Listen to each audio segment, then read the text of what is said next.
work from the beach, work from home. And then they realized what everyone in quarantine is realizing now. That's actually fucking terrible. I call those morning routines, the ones that John described, they're perverse forms of procrastination. It really just comes down to what works for you at the end of the day.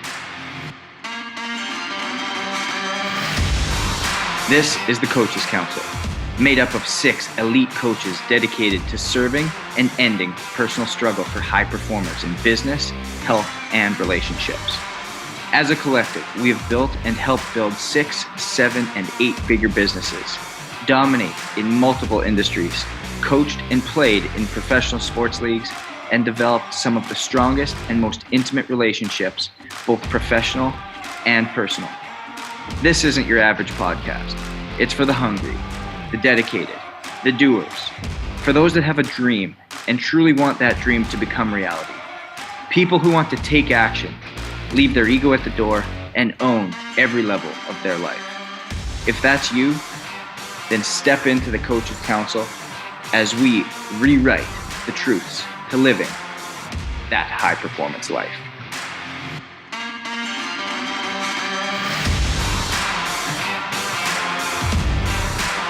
Welcome back to another week of the Coaches Council. John, Pradeep, and Craig, great to see you guys. 4 boxes at the top of my screen that I love to see every couple weeks. Friday, heading into today, I hear a lot of people talking about boundaries, and you hear about people putting rules on things and wanting to restrict certain diets and putting us in little bubbles and little cages and saying that this is the only way that things can actually work or function. But then you have the other side of the coin where if you're just running rampant, if you don't know what's coming where, you're just handling fires as they come up, and you feel like you can't get anything done. And Craig, I'm going to go to you first because you're the most disciplined man in the world, coined by many different people. And I want you to talk about boundaries and what it takes to set up boundaries, whether it's in your business, whether it's in your life, and how ultimately by choosing the right ones for you, it can truly set you free in a multitude of different ways. Certainly. So what I struggled with when I had my anxiety attacks in 2006 was that I had the ultimate freedom. I was making money on the internet. I didn't have a boss. I didn't have to be anywhere. I could go out every night if I wanted to. I lived in a big city where it was possible, so I did. And then I would work a lot too because I had no cutoffs, no boundaries in place. And everybody thinks that they want no boundaries. They want to be able to do whatever they want, whenever they want. But that's not how the human brain really operates optimally. We do need these structures, these systems, these rituals, these routines. And so I had the paradox of freedom. Freedom actually put me in a prison. Whereas when I started implementing more structure into my life, structure actually set me free. The more control I had over my mornings, the more I was able to be free and present with the people that mattered at night. The more that I was able to make time for my health, the more that I was able to make time for hobbies, for reading, for all the things that I wanted to do when I was actually more structured and more disciplined. Paulo Coelho has a really great quote. Discipline and freedom are not mutually exclusive, but mutually dependent, because without discipline, you sink into chaos. You sink into chaos. And that's what happened to me without discipline. So it's very easy for us to internally resist more structure. We've already got all these rules, these regulations, even more rules and regulations today than ever before. But here's the thing. When they are externally imposed upon you, your inner rebellious side comes out. Nobody wants to be told what to do unless you are telling yourself what to do. That's where you flourish, is when you come up with the rules. And it's very much like the iPhone, right? The iPhone or whatever phone you have. Look at this little thing. This little thing it can FaceTime Tokyo. It can, order food. It can do a lot of things. Like, I don't actually use it for very many things, so I don't have the laundry list, but it can do an incredible amount of things because it has an operating system. And when you build an operating system within you, which has structure, rules, regulations, when it works on a system, that's where you become the ultimate version of yourself. And so discipline doesn't mean forgoing all the goodness in your life. No, instead, you must become the most disciplined version of yourself in order to become the best version of yourself. And that doesn't mean like you're not going to ever have an alcoholic drink again. No, what it means is having the discipline to have the right amount of alcohol, to have the right amount of ice cream when you have ice cream, to have the right amount, the disciplined amount that where you get the maximum pleasure from it, but the least amount of after effects. Like that's where you are so benefiting from the boundaries and structure in place. And that's what you are looking to do. And when you have that in place, you will have more freedom. It's a great analogy. It's like you said, the ice cream doesn't make you fat. It's the pint of ice cream continually that does. And it's and you become you have so much regret and you feel sick to your stomach and you're put in a prison by having the ultimate freedom, right? So and they've done all these studies of like where these weird nutritional studies where they give people a soup bowl and they fill it from underneath to see how much people will eat, and if they have a bigger bowl and a bigger spoon they'll end up eating more. Like humans are they have to have the structure and discipline. Like I hate going to a buffet, I hate going to tapas restaurants because I don't know how much I'm supposed to eat in those cases. And what happens? You end up overeating and you feel gross the next day. But if you have the structure of, I'm going to order this meal, a moderate sized meal, and when I am done the meal, I am done eating, like that structure is it's freedom to me anyways. And also the freedom, the structure in your morning will set you up for freedom in your life. And we need more structure in our mornings right now than ever because of all of the chaos. And I don't know, I have read some articles that children of alcoholics have desired more control in their life because there was so much chaos when they were kids. And that's when my father was an alcoholic. And maybe it led me to looking like, okay, I can't control, what type of person he's going to be at 3:00 in the afternoon. So I need to control everything I can control. And that made me into this, type of person who sought it and seeks comfort in it. But I can tell you that when I work with entrepreneurs and when I work with people and I give them more control, especially over their mornings, they feel like the weight of the world is taken off them. And it means they're getting up a little bit earlier than they would on a weekend, or they would if they didn't have a business, or they would on vacation. But they feel so much better when they do it just by adding that little bit of structure. With the rise in freelancers, digital nomads, entrepreneurs that have that freedom to work from anywhere and are their own bosses, what are some things, John, that I know you've been in this space for a long time, that you've been able to identify that truly have made your routines and what you do better? Get a dog. It's number one right there. You can't not have a routine if you have a dog. Dog has to go for a walk in the morning. That's what time you get up. Dog has to eat. You do that. You can only work for 3 hours at a clip because then you got to go walk the dog again. Number one thing, this dog depends on you. So if you're not good at setting boundaries, if you can't enforce the early morning rise, or if you can't seem to turn off at night, get yourself a dog. That would be the thing. But yeah, I think that the whole irony, the vicious irony of the experience of being boundaryless in the entrepreneurial world is the lore, right? That's how it's marketed, like the laptop lifestyle. I make fun of our mutual friend Jason Capital because this motherfucker took laptop lifestyle marketing to the next level. He has pictures of himself in the pool with the laptop on the don't do that. Don't set the laptop near the water. That's a dumb thing to do. But it's this whole idea that you can work from the beach, which is fucking stupid. You should work and then go to the beach. Don't be working at the beach. But one of the insidious things that happens, as Craig can tell you, when you can work from anywhere, you wind up working from everywhere. When you can work anytime, you wind up working all the time because there's no shut off. And you feel like that, in the rise and grind, hustle porn culture of entrepreneurialism, you feel like that's what you're supposed to do. And so that is reinforced. And setting some really hard, or at least firm, boundaries for when to stop working is just as important as setting hard ones for when to start working.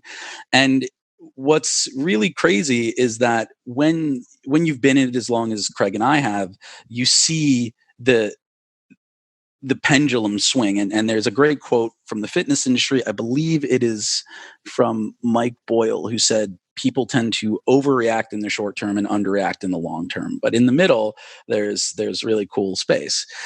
And people who, in the early phases of the digital nomad, digital marketing space, where people could work online and make money from their laptop, they're like, work from the beach, work from home. And then they realized what everyone in quarantine is realizing now. That's actually fucking terrible. It's bad for you. It's depressing. You eliminate the need for socialization. And so then, if you're in a place like New York, it's coffee shops and hotel lobbies, or if you're in other cities, these co-working spaces popped up. And if you look at the login times of let's say of co-working spaces, what's the big one that had all the financial trouble? WeWork, yeah. If you look at the average login time, all of these people who became digital nomads or entrepreneurs or whatever, they're in at 5, they're in at 9 and out at 5. Because not only does that make more sense to have hard start and stop times, it's also just better to be working when the rest of the world is working to some extent, because otherwise you got no one to play with, you got no one to hang out with, you're bored, it's just you and your dog, which is great for me. And so with regard to boundaries, there's really different categories that you could look into, right? There's emotional boundaries, which is a conversation far beyond here, in terms of how you allow people to treat you, how you are willing to show up in a conversation or a relationship. There are financial boundaries where you have to be pretty, you have a relationship with money and you have to set rules for that relationship. And then what we're talking about here are time boundaries. Like how much time are you willing to allow people to take from you? Like if you can work all the time, then if someone wants to have lunch with you for 2 hours in the middle of the day, it's harder to say no. Whereas if you set rules for yourself, it's much easier to do that. Like I can give you from this time to this time. And one of the things I think that quarantine is doing for people, I certainly think that it's given people too much freedom. But the necessity of having Zoom meetings every day, at least in our business, has made me more regimented with my schedule than I was before, and that has been very freeing. And it's like I shut off at 6:00. That's just done. All to say, it is important to recognize how the boundaries will help you and how they'll hurt you. And everyone exists differently in a space of regimentation. Craig is really great with having stuff really early in the day, and he has a very specific morning routine. I have a soft morning routine. Like I look at people who have this 10 bullet point list of things they do. It's like I get up in the morning and I drink my morning concoction, my potion, whatever it is, like my maca and my green juice and everything else. And then I do 15 minutes of breath work, and I do movement, and I do somatic shaking.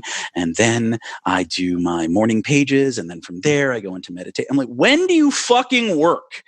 At what point do you actually live your life? And I have been in relationships with people who had very regimented morning routines. And if they missed a piece of it, it was like the whole day was ruined. And at some point, structure can become confining. I do really well with a general morning routine, which is I get up at the same time every day, I take care of my dog, and then I have an hour before I start working to do some shit. Whatever that shit is varies day to day. Some days I'm just going to sit and read. Some days I'm going to okay, I'll go to the gym now instead of later in the day, but I have an hour where it's like some stuff is going to get done, even if that stuff is staring at nothing and just relaxing. But it's wake up at the same time, do the dog shit that needs to get done, feed, walk dog, snuggle with dog, and then an hour. And then I start work at the same time every day. And that's what works for me, as opposed to having that free hour filled with the same thing every day. But I think everybody does better when they define those boundaries for themselves, and not everyone's boundaries are going to look the same. We'd be remiss if we didn't take this time to thank our sponsors that allow us to reach you each and every week. The Coaches Council is powered by Canai Brands, a lab-tested, all-natural, pure hemp CBD company without the presence of THC. They encompass our passion for health, wellness, and fitness that we have on the Coaches Council. Visit canaibrands.com and at checkout, use the promo code COACHES20 to enhance your wellness journey. Understanding that, like you said, everybody's different, everybody's unique, everybody's going to have something that works for them. When somebody's trying to start this, whether they're new to this digital nomad lifestyle, whether they're new to the entrepreneurial world and they're their boss for the first time, what areas, and Craig, I'm going to come back to you for this, is there needing to be some type of boundary? Like John said, it doesn't need to be a hard boundary, but what area, both at the beginning of the day, at the end of the day, can they start to use it as an overall scale and figure out what truly works for them so that they can have that sense of freedom, that sense of loose structure, if you will, and something that's going to help make them more productive and alleviate any anxiety or productivity that maybe is falling under place? There needs to be, in the evening, a separation of work life and home life. So you must draw lines, okay? At what point do you draw the line at where you will check your email or your notifications for the last time? It needs to be clearly communicated, and then you must be held accountable to sticking to it. Otherwise, you will fill the vacuum of time with checking more.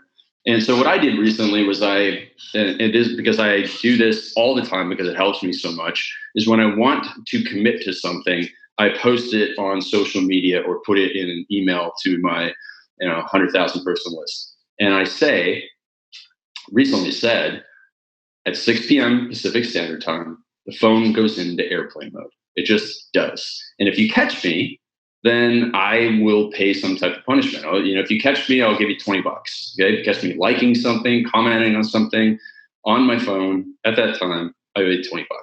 Great. So now you've burned the boats, right? Because you've said it and you committed to it and you can't go back on that. So it's really helpful to have that because, again, otherwise, if there's no stop time, you can work all the time. I really like the way that John said that.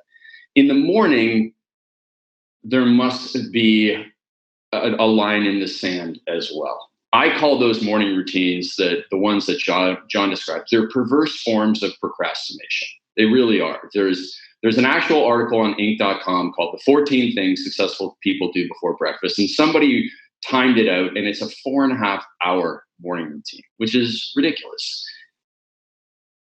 At some point, you just have to get to work.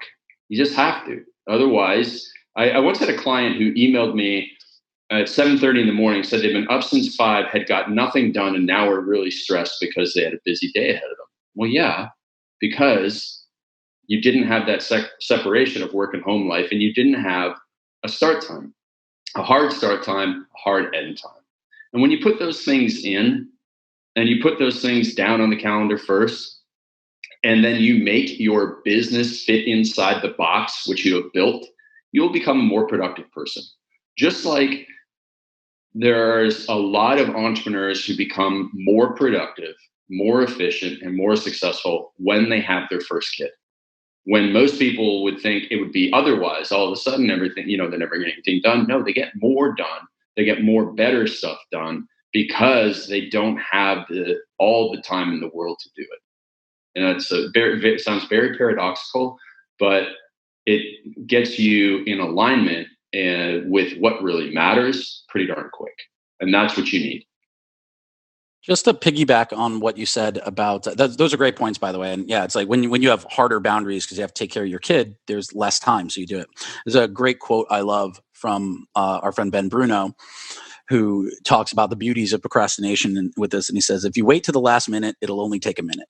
But really, the less time you have to do something, the more it gets done. So this refers to Parkinsons Law, which is the perceived complexity of a task expands or contracts to fill the time you allot it. And when you give yourself all this freedom, you have a lot of time and less gets done. If you have really hard boundaries, then you get it done. but to just simply this might be helpful for some people who are stuck inside with COVID. If you can figure out a particular space in your home that is just for working, do that. Even if it's just like at the dining table, this is my office chair. If we have 4 chairs at the dining table, the one I'm sitting in right now, that's the work chair. And you do not sit in that chair at any other time. You don't sit there when you eat. You sit across from that chair in a different chair, and you don't. And the only thing you do in that chair is work. Now, it's called environment conditioned learning and environment conditioned state. And so when the world isn't on lockdown, what I always tell my clients is, if you go and work at a coffee shop, the coffee shop where you go to work is your office. That's all you do there. You do not take friends there for coffee. You don't go on first dates there. That's the office coffee shop.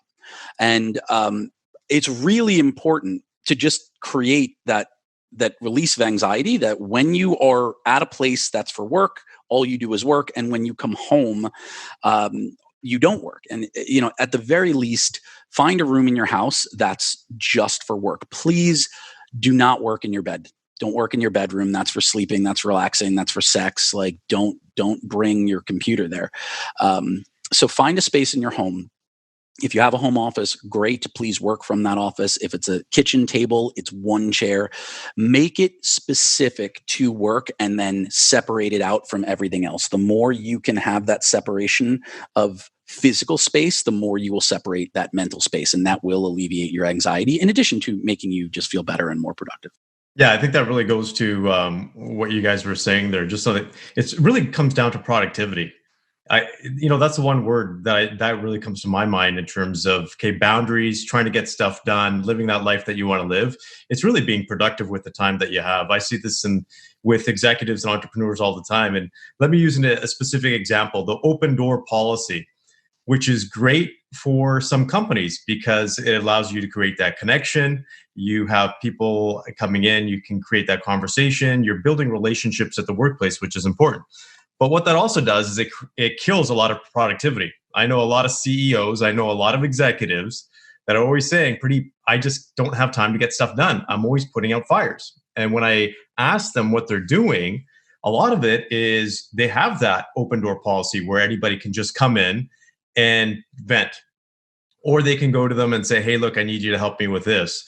So that's where people need to have boundaries from that standpoint. It's setting the time aside to get stuff done. Totally agree with what John talked about in terms of, it's really demand creates the productivity. You put a certain amount of demand in for a certain period of time, you will get the job done. Not only will you get the job done, but next time you do it, you'll actually get it done better. And you'll train yourself to do it in a shorter period of time. So that's important. The other side too, because I laugh, I just joke when you guys talk about that, because I'm one of those guys that has a longer morning routine. And I do, I get up in the morning, I meditate, take my kids, I exercise. Yeah, it takes me like 3 hours to get that stuff done, but I absolutely love it. Like, that's what gets me driven. That's what gets me going. I'm pumped up. I love what I do. And then I'm super productive through the day. It really just comes down to what works for you at the end of the day. I used to be super, super strict because my grandfather was in the military. So he was the most disciplined man I know. My dad was an ex-police officer. We grew up on an orchard. So we had to get up at a certain amount of time, certain time of day, to get the stuff done before the sun came out too hot. Otherwise, we wouldn't be able to get some of the work done. So I grew up in that environment, and it was great because it taught me discipline. And if you take a look at the word yoga, for example, yoga is a discipline. It's one of the things that a lot of people have adopted here in the Western society. But the word yoga stems from the Sanskrit word for discipline.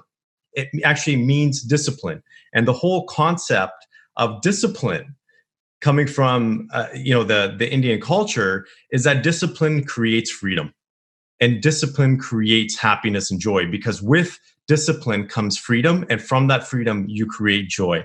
So I think there's a lot of, you can say, benefits of having those boundaries. I actually like to call them parameters, because when you have kids, you realize that there are boundaries, but those boundaries are kind of all over the place. Because you can say one thing to your kid one day, and then you realize the next day it's like a different context. And then when you try to draw that same boundary, you spend 3 hours trying to explain. So I've changed my approach a little bit to being more parameter oriented rather than just boundaries, because I think that helps for me and with my kids. I think there's one other thing too. Explain that a little bit, Pradeep. What do you mean by the difference between parameters and boundaries? Well, I think the way we take a look at it is we draw a line down the middle and say, okay, if we cross over that line, that's the boundary, right? We can't. But in between, there's a zone. What I call it is it's like a zone in the middle somewhere, and that you can bounce in between a little bit, right? You can't just cut, it's just like, okay, I can't have, and I used to do this, I like my drinks. So I was like, okay, so I used to drink quite heavily when I was younger in my 20s. Now I actually pour it in a shot glass. And so I came into this discipline where I'm like, okay, I'm going to have maximum 3 drinks, right? And I used to do it on an empty stomach, not eat 2 hours before. So I could be like, okay, I don't have to kill myself drinking. And you know what? It's better for the calories. I had the system down packed, but then I'm like, maybe I feel like having another shot, but I can't do it. That's going to screw me up. That's going to mess me up. But then I'm like, why don't I just pour half an ounce? What about half an ounce or 3/4 of an ounce? So that's why I like to call it, there's that zone there, that parameters. So it's a little bit easier to live by. Ultimately, at the end of the day, it really is what is sustainable for you. Because if your boundaries are causing you so much anxiety that you can't sustain it over the period of your life, it's going to hurt you more than it's actually going to help you. So it has to be able to energize you. You have to make sure that it's sustainable and that it doesn't cause you anxiety, because I see a lot of people that are just so, I'm a very disciplined person. If you talk to my wife, probably a little bit too disciplined, but I try not to make it so I'm anxious and that I don't have a lot of anxiety around it, because the moment that I know that I have a lot of anxiety, man, it just takes away the quality of life. I used to have my 7 days scheduled out for work, right? Monday to Friday, everything meeting by meeting scheduled out. And I said, screw that. Okay, I'll do that Monday to Friday. Saturday and Sunday, let's just see what happens. I'm not going to schedule anything. I'm just going to play it by ear. Whatever happens, happens. And I'm going to take it easy. For me, that works. I love it. So I'm super strict Monday to Friday, and then weekends I'm cool. Anything goes. So I think it just depended on your lifestyle, what helps you, what gets you actually pumped up at the end of the day. And so it's very, you can say individual. I can't even speak today. I'll leave that to John. But it's dependent on you as an individual. I want to go back to what you talked about there, Pradeep, and that kind of open door policy. And a lot of the audience being in the coaching, mentorship space, so often we are just wanting to help people. We're in this space because we have a giving heart. We want to make an impact. We want to see people succeed. And a lot of times we end up setting ourselves up for failure because we don't set the boundaries. We don't set the boundaries with our clients. We don't set the boundaries with our coworkers or whoever it may be. And we're just like, yeah, you know what? Reach out to us. We're here to support you. And all of a sudden you're getting text messages late at night. You're getting text messages on the weekend, emails, and you become inundated with these messages and the feeling of obligation to reach out and help these people. So Rome, in setting up a coaching business, or I'll open it up to the floor to anybody who wants to take this, but in setting up a business like that, where you are in the service industry, where you are helping people, what is a way right off the bat that you can set it up where you can still be making that impact? You can still be there for your clients, there for your coworkers, there for your team, but in a way in which you don't A, set yourself up for failure, and B, set the relationship up for disappointment. Yeah, that's a really good point. So establishing communication boundaries and expectations parameters upfront is important in any coaching relationship, because if you do not have an expectation, then you cannot meet the expectation, which is to say, if there isn't some sort of established set of norms, then the other person might be expecting too much or too little. No, it is the case that they could expect less, and then you over deliver and they're like stars in their eyes. You're the best. Oh my God, thank you for answering my text right away. You're always so available. This is the best. But then other times, like, you can't do that. And now they're like, I feel like you're blowing me off. And you don't want to have that feeling. When I was doing fitness coaching way back, I had, when people signed up, they were told that, like, I do client emails Tuesdays and Fridays from this time to this time. And then Thursdays, I have like office hours. And so like, if you want to get an, if you want like a quick response, email me Monday night. When I check my email Tuesday morning, it'll be top of the inbox. And so, now I think in general, you have to be a little bit more responsive than that, just because the industry has changed. But the expectation was like, you're not going to hear from me every day. We're not like chatting all the time. We're going to do Tuesdays, Fridays. And then if you have something urgent, it's Thursdays. In the business coaching space, there's, if you have a Facebook group for your mastermind or something, you have to set the expectation of how often you're in there and what you're going to deliver in there. Are you there all the time? If you see a question, will you answer it? Or is it like, we're going to do a Q&A once a week? If you don't do that, you are setting people up for disappointment, but mostly you're setting yourself up to overgive until you get tired and then undergive when it's necessary. Setting boundaries with the amount of energy you are willing to share with people is essential, because you need that energy to do other things. It also is, it's actually a gift to your clients. Not being available at all times is a gift to your clients, because it helps show them that whatever they think is the end of the world, if that's occurring, whatever fire they're worried about, it's probably not going to burn the world down. And if you're not available to help answer it so that they can, they'll either figure out how to put it out themselves, or it will teach them the very valuable lesson that most small fires will eventually burn out on their own. And the next day you email them back and you find it smoldering and they're fine and everything's okay. It just really is important, because despite how much you want to serve, you cannot be serving all the time. And then most importantly, it'll fuck your shit up. It'll fuck your shit up hard. You won't be able to do your goddamn job. And I'm not going to apologize for the language, and I'm actually going to repeat it. It will fuck your shit up. And I will now, to move out of that, I will use something a little bit more erudite, and I'll quote Neil Gaiman, who is one of my favorite authors. He gave a commencement speech at the University of the Arts in 2012. And it was a beautiful speech. I highly recommend everyone watch the video. But he specifically said about the problems of success, that one of them is the world conspires against you to keep you from doing the thing that you do because you're successful. He goes on to say, quote, "There was a point at which I looked up and realized I had become someone who professionally replied to email and who wrote as a hobby. I started replying to fewer emails, and I was relieved to find I was writing much more." End quote. What I take from that is, of course, service is important. Of course, being there for people is important. But the thing you do that makes you special, that makes them want to have you be the person serving them and teaching them, that still requires time, effort, and energy. You still have to, run that machine. And even if you run a coaching business, coaching is a huge part of what you do, but it's not all of what you do.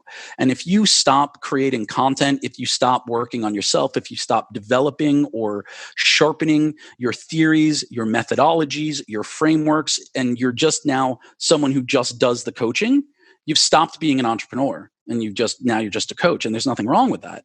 But you have to do the other things, and you cannot allow this feeling of needing to respond to every message or to be there for everyone at all times. You cannot allow that to usurp the precious energy that needs to be devoted to growing the rest of your business, and also to taking care of your family and your own personal needs and your self-development and your dog and your, and keeping up with whatever TV show you watch. That stuff's important too. Can I just jump onto that? Because those are really good points there, John. I think there's two things that kind of, I think I can extrapolate from that. One is that your clients can actually become very dependent on you, and a little bit over dependent, because if you're there all the time, they will reach out to you when they can, especially if there's some life-changing circumstances or something that not going right in their life, and you become that crutch. That's not what you want to be as a coach. You're there to guide them, give them insight, help them find the way, but you're not there as a crutch 24/7. So that's important. The second thing, when it comes to service, yeah, it's a service industry. Like, Amazon screwed it up for all of us, where it's one click, you can buy it in an instant, you get the package the next day. It screwed up all industries, but kind of in a good way. I'm a firm believer that if you're going to do that, and I have a number of clients that are like this, you charge them for that. You put it at your premium package, whatever that is. If you want to be available whenever you need to be available, I do that level of service myself, but I charge them out the yin yang. So they know that they're paying X amount to get access to me during out of office hours, but they're going to pay an extra premium. And it's going to be at least twice as much, if not more, than what someone normally would pay. So if you're going to do that, then make the money off it and actually enjoy it. Sounds kind of selfish, but it actually works, because if someone really wants access to you, they'll pay you for it. That's such a great point, guys, because at the end of the day, we only have so much to give. And just like we can only structure ourselves so much when we have all this freedom around us, it ends up, again, overwhelming us with how do we get things done and what are we doing with our days? And instead of when, like John said so eloquently, when we can work anywhere, we work everywhere. When we can work anytime, we work all the time. And just as much as that, it's being able to set the boundaries up with our clients so that we can give what we truly set out to do. We can make the impact that we truly were meant to do. And so that is why setting those boundaries, being clear on the boundaries, communicating them is so important, so that at the end of the day, we have the drive to show up as our true self, with the energy, with the strength, with the power to deliver the messages that we are truly meant to deliver. So, John, with that, let's wrap this puppy up. Jocko Willink says discipline is freedom. Craig Ballantyne, among other luminaries, have said structure is freedom. And boundaries are really the incarnation of that structure, of that discipline. Setting them is the challenging part. It's easy for all of us to recognize that boundaries will help us. It's easy for everyone listening to this to immediately see how the advice we're giving you can help you and can make your life more organized and allow you to be more productive and less anxious.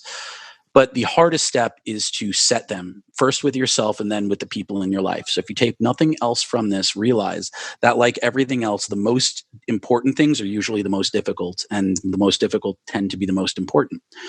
So walking away from this podcast today, what you need to do is start thinking, what boundaries am I going to set on my time, on my energy, on my emotions?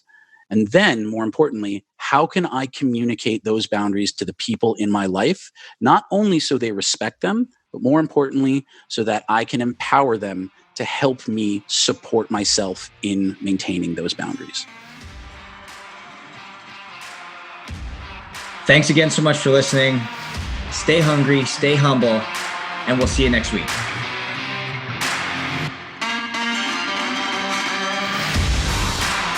Thank you so much for joining us for another week of the Coaches Council. If it wasn't for you viewers and listeners, we wouldn't have a platform. So again, it's all about you guys, and we want to give you a reward just for listening. We want to give you access to each one of our coaches for a little bit deeper, intimate experience. So if you go to coaches-council.com, coaches-council.com, subscribe and like to whatever platform you're viewing on, you're going to be entered to have that one-on-one experience. So be sure to go coaches-council.com and really interact with us, because we would love to interact with you. Until then, stay safe, stay hungry, stay humble, and thanks for listening.